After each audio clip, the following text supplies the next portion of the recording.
Well, hello, and welcome back to Principles of Accounting 1. I'm your host, Dr. B.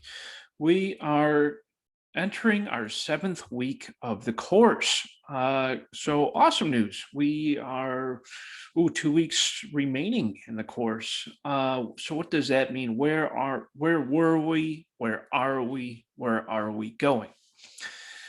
Principles of Accounting 1, summer 2021 semester. So let's take a look at what's going on.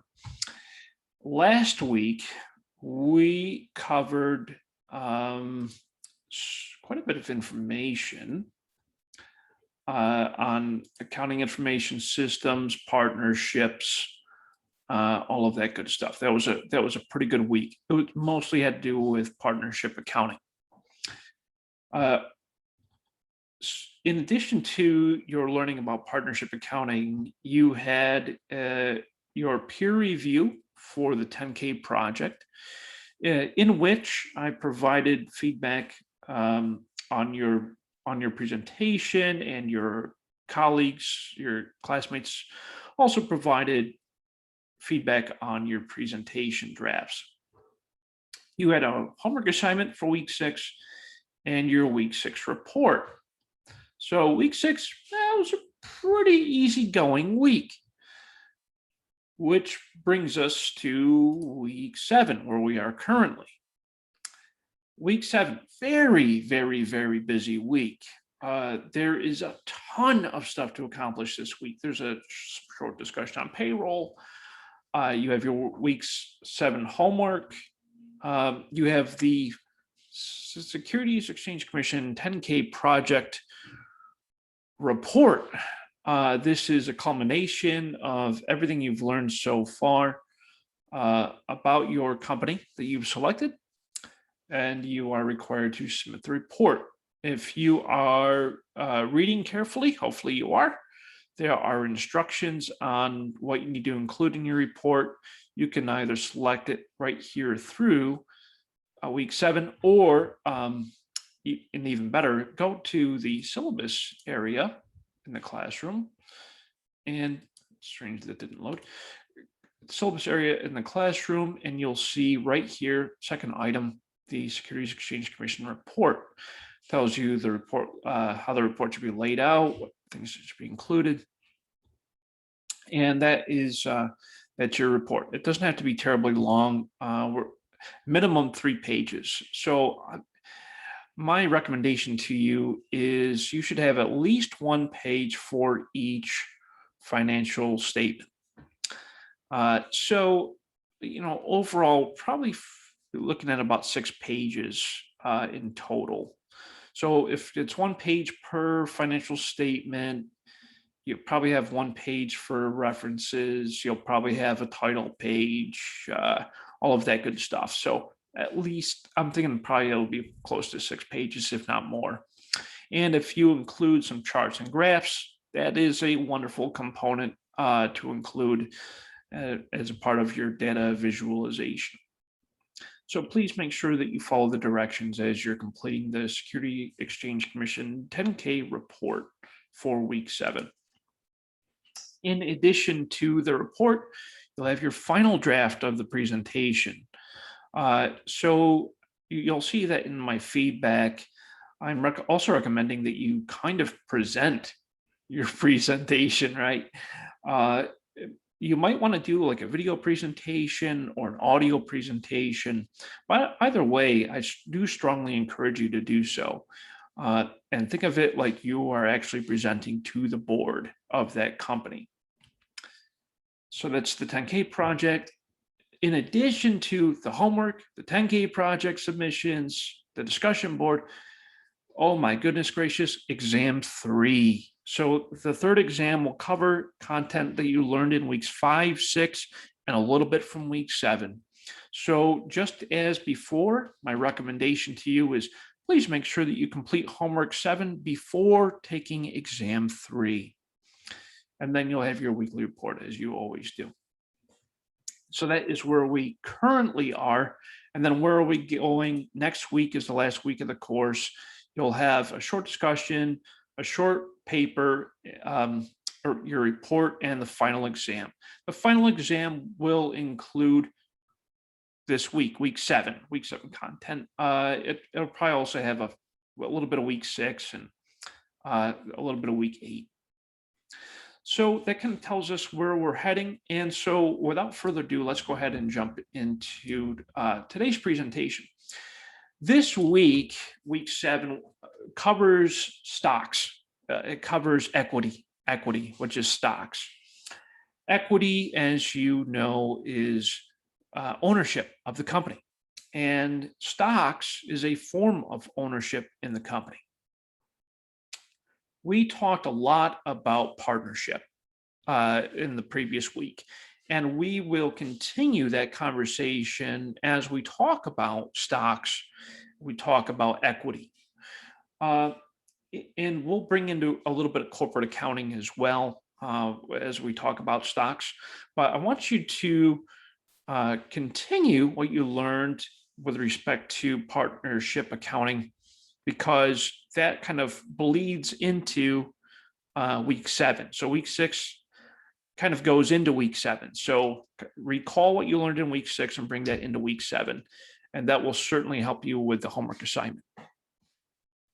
And everything we're going to talk about today will help you with your homework assignment, as the majority of the homework assignment, the 25 questions, are almost all directly related to stocks and how we calculate stocks and so forth and so on.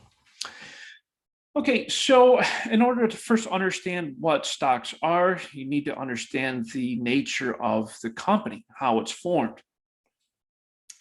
Most corporations that are publicly traded issue stocks. Corporations are legal entities. They are treated as individuals legally. The corporation can face a lawsuit, but the individuals of the corporation will not, typically, because the characteristics of a corporation is that it is its own legal entity. And it has the ability to raise its own capital through shares of ownership. A share of ownership is considered stock. That's the whole concept of stock. Individuals that hold stock are called stockholders. They're the individuals that own the shares of stock. You'll commonly hear them referred to as stockholders or shareholders. They mean the same thing. And companies that are publicly traded on the stock exchanges, such as the companies that you all have been studying for the past 6 weeks, that are publicly traded on stock exchanges like the New York Stock Exchange, the Chicago Exchange, the NASDAQ, so forth and so on, right? There's a bunch of them. Those are publicly traded companies, and individuals like you and I can purchase shares of those companies. So, for example, I own shares of Starbucks stock. Therefore, I am an owner of Starbucks. I am a minority owner of Starbucks because I only have a few shares. I don't. If I had majority shares, then it would be a little different. But it's also important to note that even companies that are not publicly traded can also have shares of stock within the company. But instead of shareholders, we call them investors. And the companies that are not publicly traded are called not public, or the most commonly called private corporations. It's important to note that stockholders have limited liability, which means that if the company gets sued, the individual shareholders are not liable for the company in that regard. And oftentimes, if a company goes out of business or is taken private, the individual stockholders' liability is limited to their investment. So if I have $5 in Starbucks stock and Starbucks goes out of business, then I'm liable up to that $5 investment. They can't go beyond that.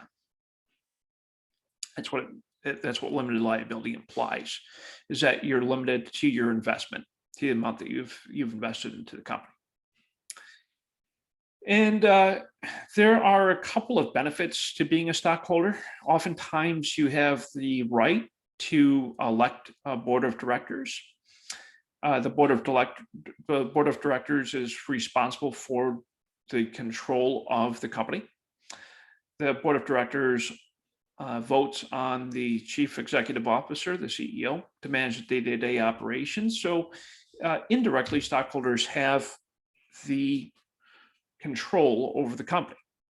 Stockholders elect board of directors. The board of directors elect the CEO and other officers, and the officers employ employees. And this is the very typical organization of a corporation. And so with that, corporations are treated as separate entities, and the company itself pays taxes, not the individuals. Corporations must pay federal and state and local income taxes, and corporations are responsible for their employees. Stockholders, the individual stockholders like myself, we must pay income taxes on any dividends that we receive. And we'll talk about what dividends are.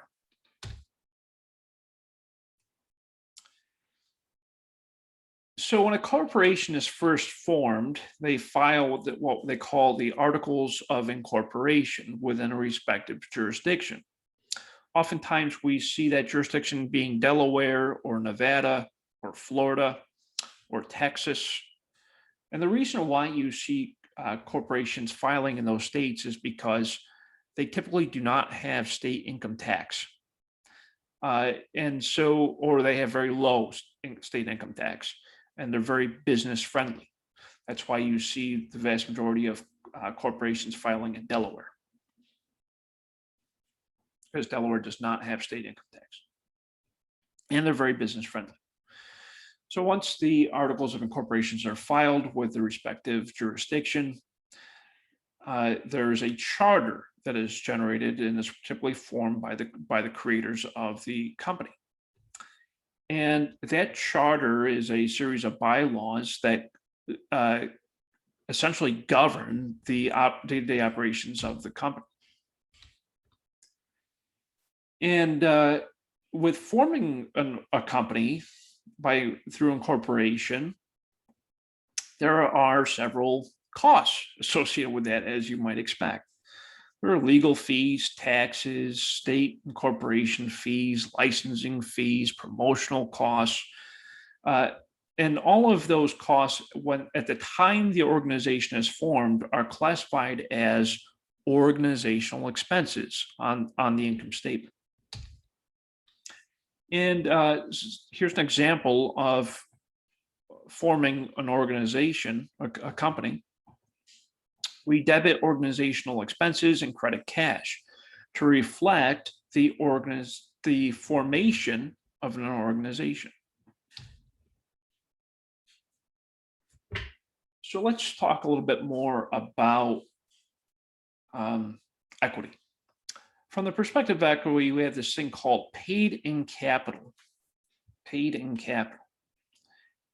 And what paid-in capital essentially is a combination of retained earnings. And as you know, retained earnings is what's held within the company from year to year. And that retained earnings oftentimes includes stockholders' equity that is a form of paid-in capital. And the primary source of paid-in capital comes from the organization issuing stock. Now, when we issue stock, what we're saying is the company is authorizing shares of stock based off of its charter, and is saying we are issuing these shares to the public, to the stockholders. And once these shares are issued, they are purchased by shareholders. And the stock that is remaining in the hands of the stockholders is called outstanding stock. When you hear the word outstanding stock, think shares of stock that are held by the stockholders. It's outstanding. It is out of the company. It's not in the company's control, therefore it is outstanding. That's what the term implies.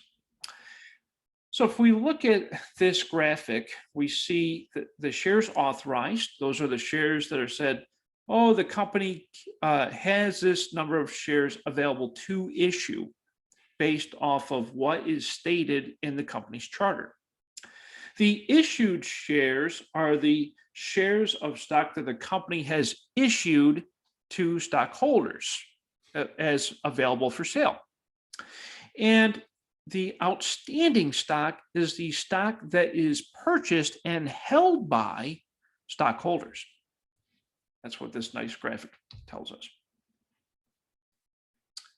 So when we think about stock, there's a couple of terms that you need to understand. First one is called par value. This is the shares of stock that are assigned a dollar amount. The dollar amount that is assigned to a share of stock is called par value. Sometimes stock is issued without a dollar amount assigned to it. This is called non-par stock. Oftentimes, this type of stock is held by the board of directors and employees of the company without a stated value. It's kind of like part of their compensation package. And another characteristic of stock is that there is a certain protection that is granted with holding a share of stock. And that protection is that the company must hold a minimum amount of paid-in capital in order to repay their shareholders. Okay. And it's basically it's like a buffer. The way to think about it is like a buffer.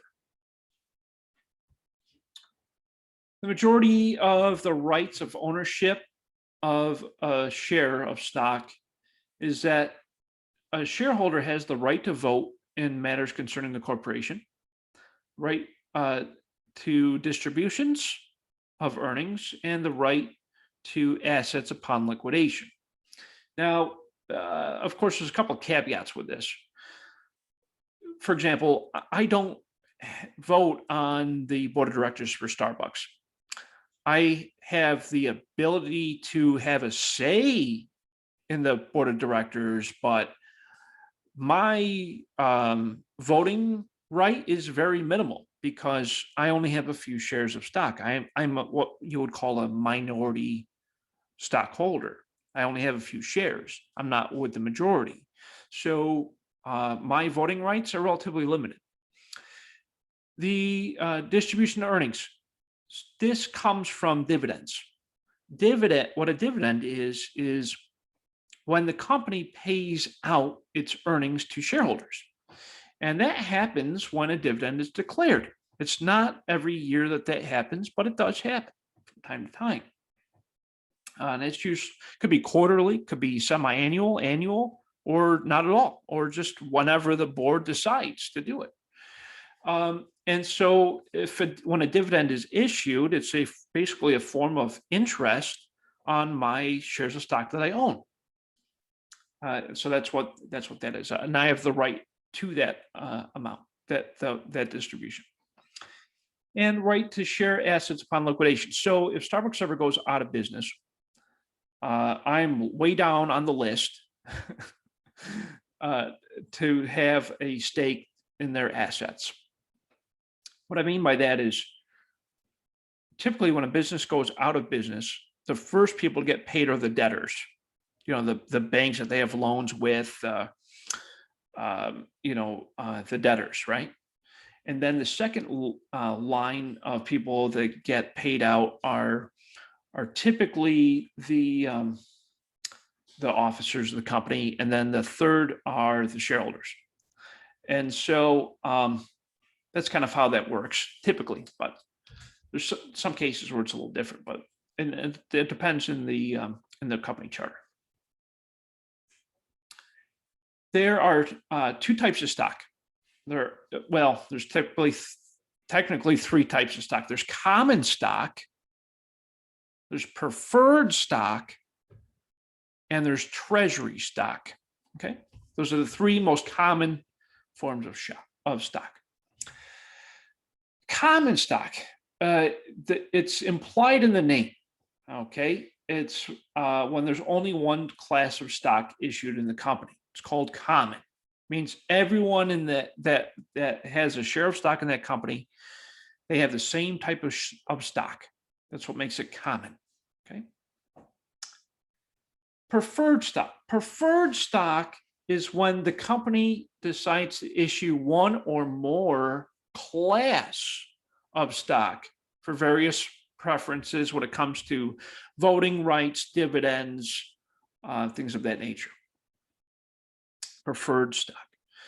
The way I want you to think about preferred stock is the companies that typically issue preferred stock usually will issue stock at either a premium or a discount to various individual stockholders based on their preference, right? That's where preferred stock that name comes from. And with preferred stock, as I had said, it's issued at a premium or a discount. And we'll talk a little bit more about that here in a second. And so here's an example. Dividend rights of preferred stock are stated as dollars per share. So preferred $4 stock at $50 par. Remember, par meaning the face value, right? And of course, obviously, that's a discount. Or it can also be expressed as a percentage of par. Preferred 8% stock at $50 par. Preferred stockholders often have first rights or preference to any dividends. And oftentimes they have a greater chance of receiving dividends over common stockholders. In some companies, you'll see both preferred stockholders and common stockholders on the equity of the balance sheet. And when you see that, that typically means that the company at one point issued shares of stock that are preferred to specific stockholders, and they've also issued common shares. And just know that preferred stockholders have the advantage of receiving any dividends over any common stockholders. However, there's oftentimes a caveat to that. Preferred stockholders oftentimes do not have voting rights that come with their shares of stock. And you'll also notice that oftentimes the preferred stockholders are often company officers. So what happens when there's a dividend? And remember, a dividend is the company's way of saying, hey, we're going to divvy out some of our profits to our shareholders, right? And so when there's a dividend, the board of directors authorizes a dividend through a declaration. And then this declaration is it's a document that says, hey, the board of directors has voted to approve the issuance of a dividend. That's a declaration.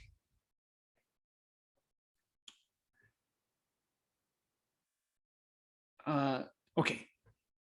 So along those lines, there's another type of stockholder that we need to talk about. It's the cumulative preferred stock. And in this situation, the company has elected to have regularly scheduled dividends paid out, but are not declared in prior years. In other words, it's it's been a few years since Starbucks paid me a dividend. But this year, they decided to pay that dividend, but it was not done in prior years. So we classify it as what we call cumulative preferred stock. And what that means is I will receive that dividend in arrears. I will receive the payment for this year and the prior years in arrears. Okay. And that's essentially what that means. So here's an example of that. Okay. The company issued 1,000 shares of cumulative preferred stock at $4 per stock with $50 par value. Remember, $50 face value on the stock, and 4,000 shares of common stock with a $15 par value. The corporation organized on January 1 of year one and paid no dividends in year one or in year two. In year three, the company decided to pay out $22,000 in dividends, of which 12,000 is preferred to the preferred stockholders and 10,000 to the common stockholders. And so this is what that looks like. So the company decided, hey, and this is in year three. Hey, we're going to pay out $22,000 to preferred stockholders and 10,000 to our common stockholders. Well, of course, with preferred stockholders, when it's cumulative, we need to account for the dividends that should have been paid in the first 2 years. So 1,000 shares times $4 in that first year is 4,000. 1,000 shares times $4, 4,000 the second year, and the third year we're also paying out 1,000 shares, $4, $4,000 in the third year. So that gives us $12,000 total that would be paid out to the preferred stockholders. And the remaining balance, which is 10,000, is paid out to the common shareholders. So that shows us, how do we derive that $4,000, right? That shows us what would have been paid out in those previous years. And of course, in the event of any type of liquidation of the business, first the banks get paid out, the debtors, then the preferred stockholders, which always typically includes officers, and then the rest will go out to the common stockholders. But no surprise there that the common stockholders usually don't get much, right, in that situation. So what happens when a company decides to issue stock? Okay. The company says, hey, you know what? In the company charter says we have the right to issue X number of stock. Okay. And when the company decides to do this, we of course need to make a journal entry, as you might expect, to reflect the issuance of that stock. So the stock gets issued, meaning it's available for purchase from the shareholders. So let's take a look at an example here. We assume that our company is authorized to issue 10,000 shares of $100 preferred stock and 100,000 shares of $20 par common stock. So the corporation ends up issuing 5,000 shares of preferred stock and 50,000 shares of common stock. Okay, great. So in other words, we have authorized 10,000 shares preferred, 100,000 shares common. Remember, authorized means that's in our charter. We have the ability to issue that number of shares, but we only issued 5,000 shares preferred, 50,000 shares common. So what is our journal entry? Okay, so let's first figure out preferred stock. Preferred stock, we issued 5,000 shares. 5,000 shares at $100 per share, it's $500,000. Okay. Common stock, how much did we issue? We issued 50,000 shares at $20 per share of common stock. That's $1 million. So those what we issued. Now remember, when a company issues stock, that means we're selling that stock to the public. And so when we sell stock, we're going to get cash in return for that stock, right? So we debit cash, 1.5 million. Credit preferred stock, 500,000. Credit common stock, 1 million. Remember, when you credit an equity account, you are increasing that equity account. When you debit an asset account, like cash, you're increasing that asset account. I'm sure you all remember that from the first 2 weeks of the course. So when we're issuing the stock, it's often, sometimes it's different than its par value, in which case we consider that to be at a premium or at a discount. In such cases, we record the earnings and the dividends recorded by the corporation. The expectations of the investors have an effect on the potential earnings power, and economic conditions and expectations have changed. So when stuff like that happens, right, we issue it at either a premium or a discount. When we issue at a premium, that means that we are going to sell or issue that share of stock greater than its par, which means its face value, right? So if I issue a share of stock at greater than its face value, we call that a premium. If I issue a share of stock at less than its par value, it's called a discount. So when we look at premium, we debit cash and credit the respective common or preferred stock, whatever it is, right?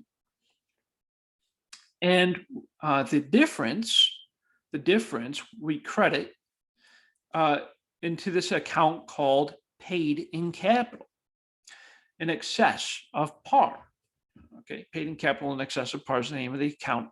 We credit that account when the amount is paid over par. In other words, let's say I issue a share of stock at a premium.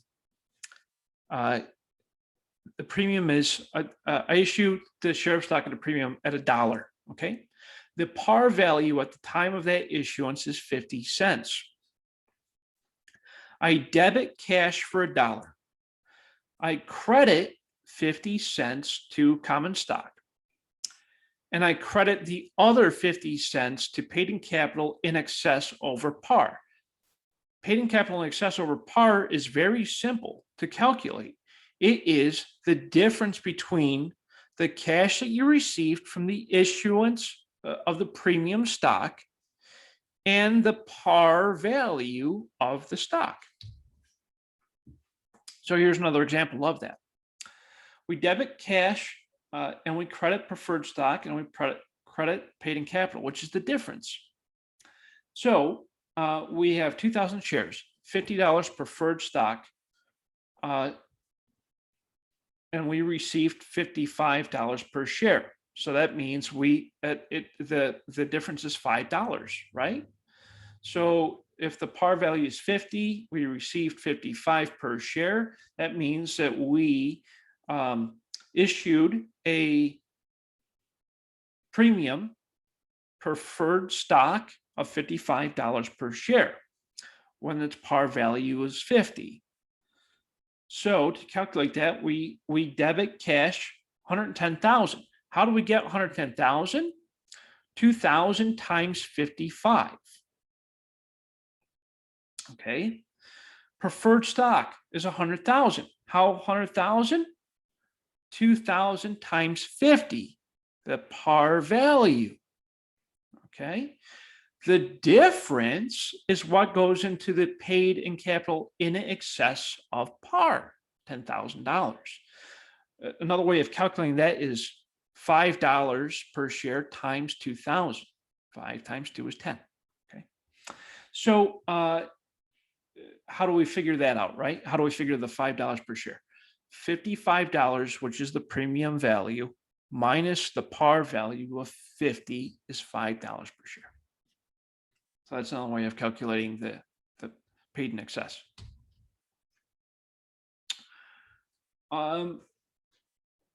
Sometimes, this happens very rarely, I'm just going to mention it, okay?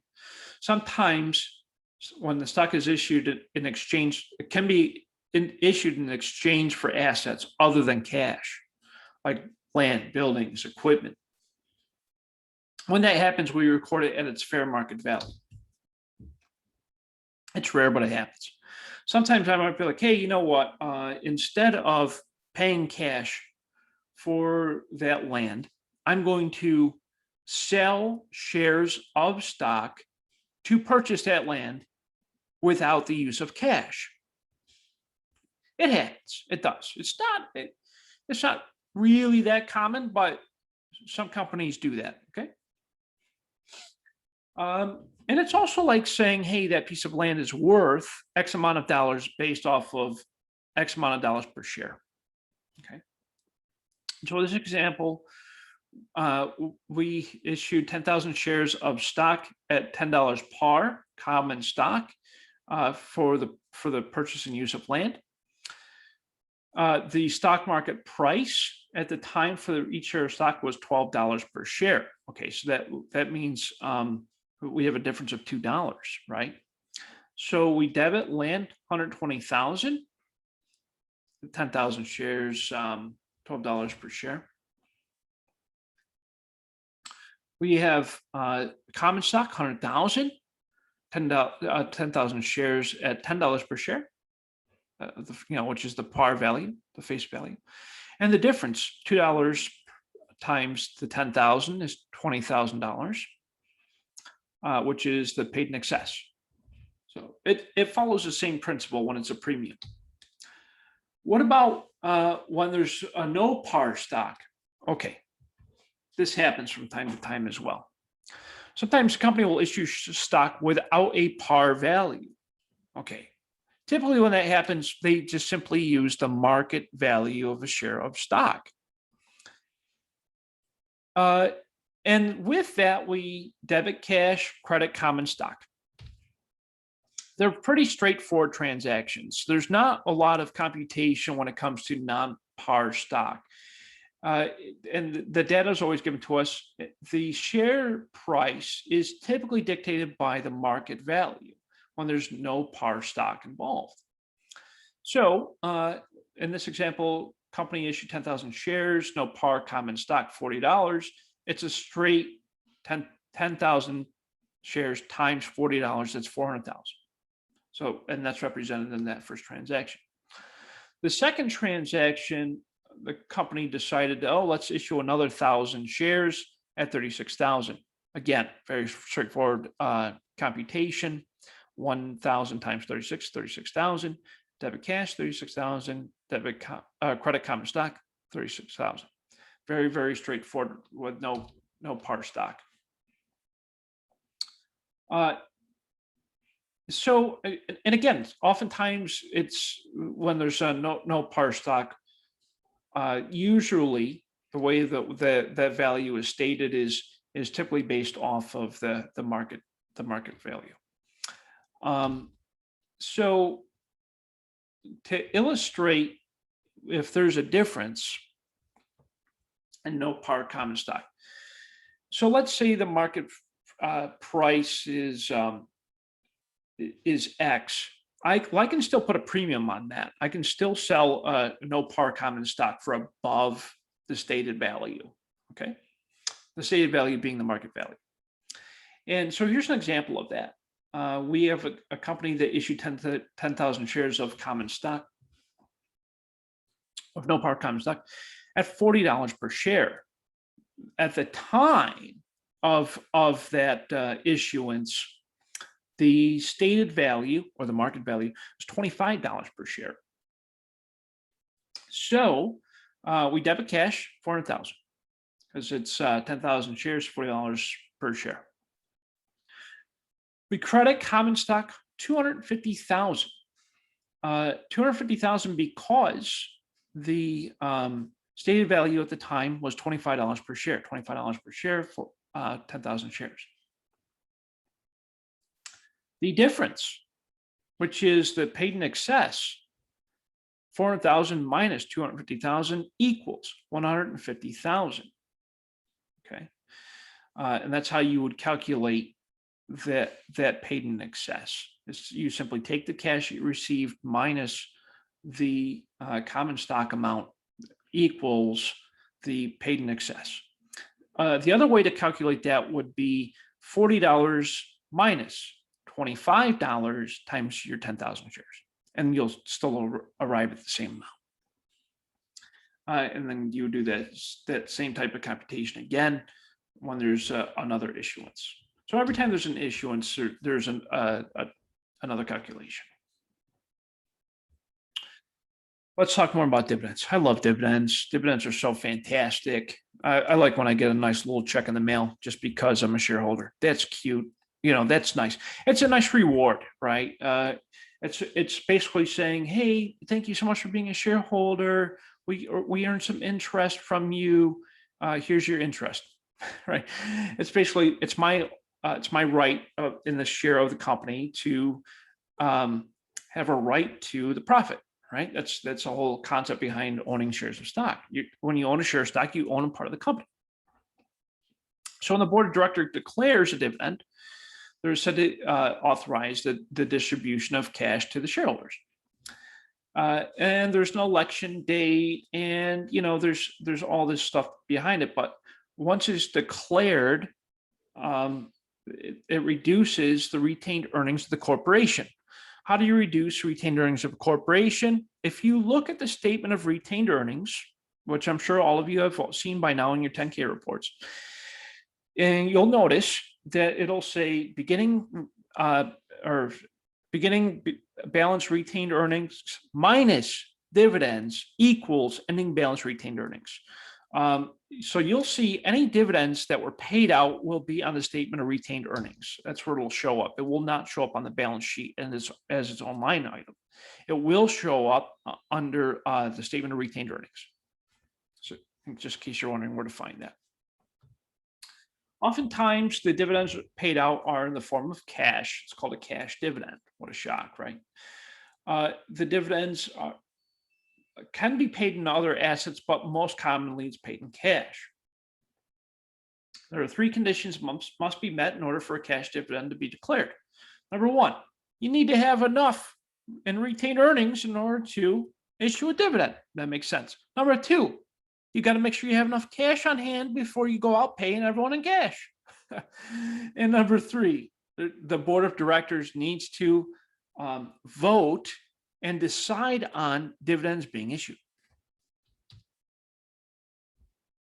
If there's enough cash in the bank, the board of directors will declare a dividend. And so when all of that happens, it's a great thing. So what do we do when the cash dividends are paid out? Or what does the board do? They declare the dividend. That's when they voted on it. They said, yes, let's do it. That date is the declared date of the dividend. The declared date of the dividend. There's a separate date of record, meaning, this, it's been notarized. It's been they call it the date of issuance, right? And then the third date is the date of the payment. Very important date, right? So date of declaration, that's when the board of directors said, yeah, let's do it. And that goes on to the liability. So when the board says, yeah, we're going to do it, that becomes a liability for the company because that the board of directors said, yes, we're going to do that. Now, as you remember, a liability is anytime the company owes someone else money. If the board of directors votes and says, yes, let's issue a dividend, they're saying, yes, we are going to pay our stockholders. So it becomes a liability at that point for that amount, right? Data record is when the corporation uses to determine when the shareholders will who will receive the dividend and during what period of time. Date of the payment, well, that's pretty self-explanatory. That's when it gets paid out to the stockholders. So let's look at an example. Our company decided to pay a dividend to preferred stockholders and common stockholders. Preferred stockholders, $100 par value, 5,000 shares outstanding. Remember, shares outstanding are the number of shares held by stockholders. So 5,000 shares outstanding, $100 per par value. The dividend, the declared dividend is $2.50 per share. So $2.50 times 5,000 shares, looking at $12,500 in dividends to be paid out to preferred stockholders. For common stockholders, $10 par value, 100,000 shares outstanding. The dividend per share, 30 cents. 30 cents times 100,000 is $30,000. Add the two together to get the total dividends. Okay, so what happens at the date of declaration? Meaning the board of directors decided, yes, we're going to pay it out cash dividends. Okay. So there are two accounts that get affected here: cash dividends and cash dividends payable. We debit cash dividends, which is an equity account, and we credit cash dividends payable, which is a liability account. Okay. We record the date of record. There's no journal entry for that. Don't worry about that. But then when we pay it, we debit cash dividends payable and we credit cash. Makes sense. So that's what happens when we pay out cash dividends. It's one of my favorite topics, by the way. What about stock dividends? This is different than cash dividends. Okay. Sometimes, well, sometimes more than sometimes, right? There's what we call a stock dividend. And this is when stockholders receive more shares of stock. This happens when there's a stock split, meaning I currently own 1 share of Starbucks stock. When there's a stock split, the company will give me an additional share of Starbucks stock. Let's say I had 4 shares of stock. There's a stock split 2-to-1. That means I'll end up with 8 shares of common stock for the company. That's called a stock split. We'll talk a little bit about that here in a second. Basically, instead of them paying me in cash through dividends, they're giving me additional shares of stock. Very normal. That happens from time to time. The same is said for the officers of the company. Officers of the company, instead of them receiving some type of additional payment, they might give them additional shares of stock. So here's an example of that. Company decided to issue additional shares of stock through stock dividend. We debit common stock. I'm sorry. Here's the information that we have in this example. We got $20 per share, par value. 2 million shares have been issued. Remember, issuance is not the same as outstanding. Issuance means it's available. Outstanding means that is the number of shares held by the shareholders. Yeah. So the company decided to issue an additional 2 million shares of stock. Paid in capital in excess is 9 million. Retained earnings is 26.6 million. Company decided to declare stock dividend of 5%, which is 100,000 shares. how we calculate, how do we get 100,000 shares? 2 million shares issued times 5%. Data record December 31. The market price on December 15 is $31 per share. So $31 per share times 100,000 shares issuance. That's 3.1 million stock dividends. We debit stock dividends, credit stock dividends distributable, and credit paid in capital in excess of par. You don't have to worry too much about going that deep, but it's good to know, right?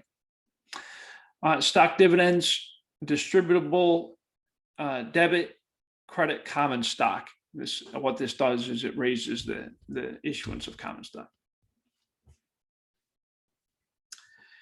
It doesn't change assets or liabilities because it's like a stock split. It just increases the overall equity for each stockholder, right? Because we didn't say anything about cash. We didn't say anything about paying cash out. We didn't say anything about us owing the stockholders.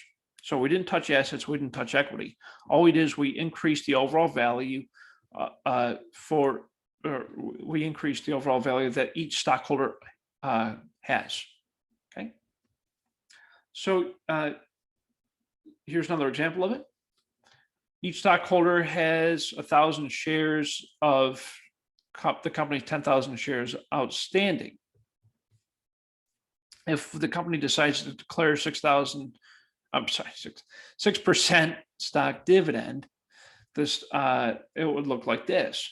So before the 6%, each shareholder had 1,000 shares. There was a total of 10,000 shares issued. And so with 6%, the 10,000 becomes 10,600. Each shareholder now has 1,060 shares.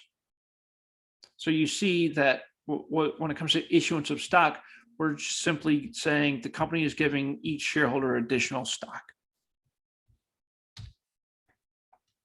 Stock split. This is something I mentioned earlier.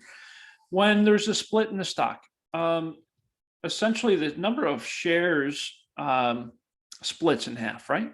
And so it increases the number of shares that the individual stockholder has or will receive, but the value remains the same. So what that means is, let's say I had a share of Starbucks stock at $10. There's a stock split.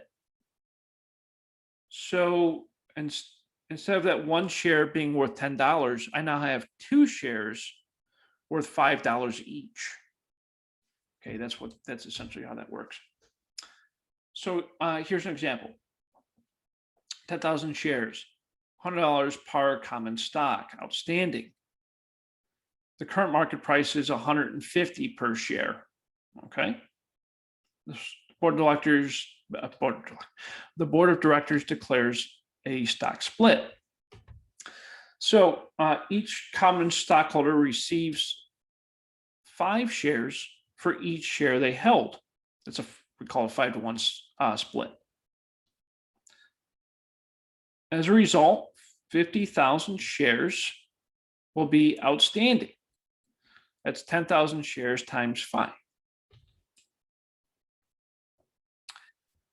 So in other words, you take the number of shares, multiply that by the split amount. The par of each share of common stock will be reduced to $20.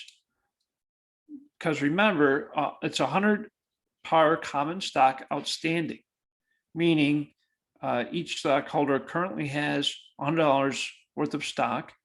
Divide if you get an additional 5 shares, you take that $100 and divide it by the number of shares you receive, giving you the value of each stock being worth $20. So just as I had said before, the idea behind the stock split is that it essentially doubles or multiplies by the number of shares you already outstanding. It lowers the value of each individual stock and maintains the total value of the stock you already held. Okay, and so that's what this slide shows us. And that's the idea behind a stock split. It's still worth the same amount, but each share holds a lesser value. Now you might be asking, why would a company want to do that? It sounds like a terrible idea because you're diluting the value of each share of stock when that happens. Okay. But the reason why companies often do that is that over time, the intrinsic value of the stock rises. That's, common business practice. And so the shares of stock that you hold, if there's a stock split, ultimately over time should increase. I say should very loosely, right? The other idea behind it is that if there's a treasury stock program where the company decides to repurchase some of the stock outstanding, they can purchase it back from you at a discount rate. And so the company overall ends up saving money. So since I just mentioned the word treasury stock, let's talk about treasury stock. The idea behind it is that a company may repurchase or reacquire its own stock from you, the stockholder. So if Joe is a stockholder of my company, and I can go to Joe and say, "Hey, Joe, I'm gonna buy back that stock that I sold to you earlier." That becomes treasury stock on my books. So treasury stock is. So when you're looking through your 10K reports and you're looking and you see something called treasury stock in the equity section, just know that the idea behind treasury stock is that the company at one point issued the stock to stockholders and then is repurchasing it or acquiring it from the stockholders. What happens when a company does it? It raises the value of the outstanding stock and it raises the overall value of the company. Why do they do it? To provide shares to resell to employees, to issue bonuses to employees, or to support market price of the stock. So if there is less shares of stock outstanding, the overall value of each remaining stock outstanding increases. Think of like supply and demand. If there's less supply and the demand is still high, the price rises. Same exact concept applies when it comes to stock. Okay. Oftentimes, when there is treasury stock involved, usually when a company repurchases shares of stock, it's usually over the par value. They'll give the stockholder a premium, which is nice. So here's an example of that. Common stock, $25 par value, 20,000 shares were authorized and issued. That's $500,000. Excessive price over par, 150,000, giving a total of 650,000. Some of the data: February 13 purchased 1,000 shares of common stock at $45 per share. So 45 minus the 25 gives you the difference in the share price. Yeah. We sold 600 shares of the treasury stock for $60 per share and sold the remaining 400 shares of treasury stock at $40 per share. So this kind of just shows us that change over time. So debit treasury stock to increase treasury stock. This is us purchasing back 1,000 shares at $45 par value. 45,000, 45,000. Okay. I'm sorry, we issued treasury, we sold treasury stock. Yeah. The second transaction, we purchased stock back from the stock holders at $60 per share, 36,000. And the fourth transaction is we are buying more treasury stock. In other words, we're purchasing from our stockholders at a lower share price. So all in all, the idea behind treasury stock is the company is purchasing stock that had previously issued to stockholders. It's buying it back from the stockholders. That's the way to think about it. And you know, overall, it's an interesting concept. Not a lot. Well, I shouldn't say that. A lot of companies do actually engage in this. What's the effect on the balance sheet, right? So stockholders' equity, as you know, assets equals liabilities plus equity. The stock falls on the balance sheet under equity, right?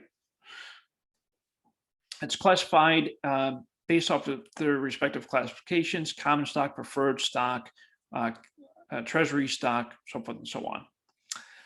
On the statement of retained earnings will show you beginning balance minus dividends equals ending balance retained earnings, and which retained earnings shows up on your balance sheet. And then, of course, there's any paid-in capital that'll also show up on there. So here's a nice example of what that looks like. So your balance sheet under stockholders' equity, you got preferred, any excess, you know, when it's paid on a premium, common, excessive, paid on a premium, any sales of treasury stock, retained earnings, total amounts, treasury stock at cost, giving you total stockholders' equity.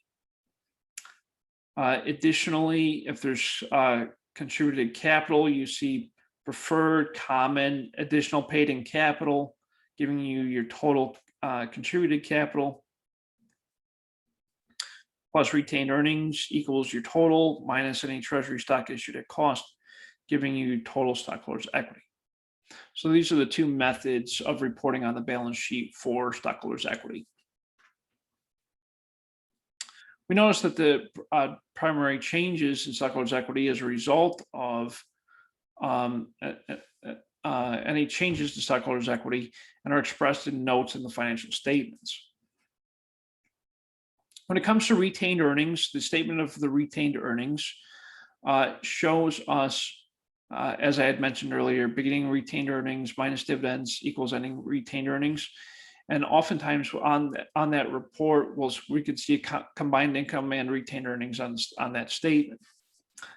So when there's a separate retained earnings statement, which is pretty common, it's prepared with a beginning balance.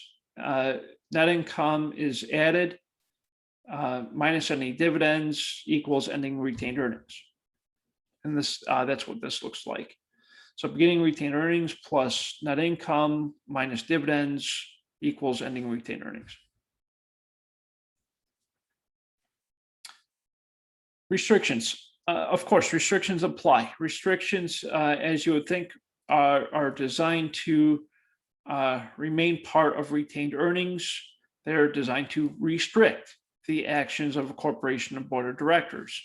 And those are typically laid out on the bylaws that are a part of the company's charter. Restrictions follow legal, contractual, and discretionary parts of the company and are expressed on the company's charter. Sometimes there's prior period adjustments. These are, we're not going to go deep into this class. This is an advanced, this is part of advanced accounting. In even then, I don't know if they go too deep into that in that course. But if prior period adjustments are a result of prior changes to retained earnings, and you'll find those expressed typically in notes. Statement of the stockholders' equity report. These are prepared when there are changes to stockholders' equity as a result of paid-in capital. You'll see columns is major stockholders' equity classifications and changes to classifications. And this is an example of what a statement of stockholders' equity report would look like. And again, we're not going to go too deep into this, but it's just kind of good to know, right? Now, the one ratio you need to know, especially for the homework assignment and for the exam, earnings per share, EPS, sometimes called basic earnings per share. This is the earnings per share of common stock outstanding during a period.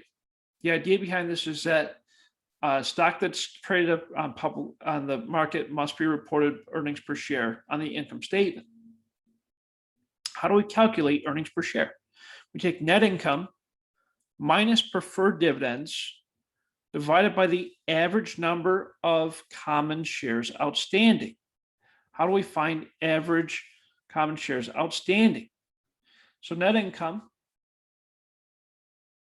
the average number of common shares outstanding.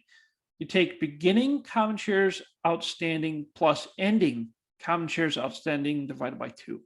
That'll give you the average number, okay? Net income divided by average number of common shares outstanding equals earnings per share. In this example, 14,444,000 divided by 675,935 equals $21.37 of earnings per share. And that's how you calculate earnings per share. And that, my friends, is the end of week 7's presentation. As always, if you run into any comments, questions, concerns, or you simply need help with anything, please feel free to reach out to me. With respect to what's happening this week, as a reminder, we are in week 7. What you should do in order to be successful in this week is first complete your homework assignment before you complete the exam. Complete the homework assignment before the exam. You have your final project submissions, a short discussion on payroll, and your week 7 report. And as always, if you have comments, questions, or concerns, please feel free to reach out to me. You can email me, call me, set up office hours with me, get to me through the discussion forums. I'm here for you 100%, and I wish you all the best when it comes to the exam. And thank you so much for your time today. I appreciate all of you, and I look forward to your success. Thank you.